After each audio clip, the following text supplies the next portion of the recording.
ঝড় থেমে গেছে, কিন্তু চারদিকে এখনো ভাঙাচোরা ঘর আর নীরবতা। আকাশটা ধূসর, বাতাসে কাদামাটির গন্ধ।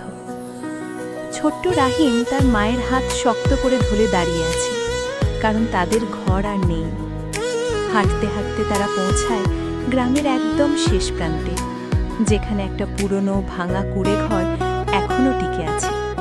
এটাই তাদের শেষ আশ্রয়। ভিতরে ঢুকতেই ছাদের ফাঁক দিয়ে আলো পড়ে রাহিমের মুখে।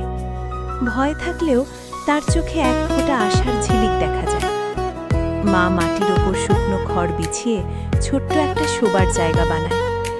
বাইরে ঠান্ডা বাতাস বইছে, কিন্তু এই ভাঙা ঘরটাই এখন তাদের নিরাপত্তা। রাহিম আস্তে করে বলে, মা, আমরা আবার নতুন ঘর বানাবো, তাই না?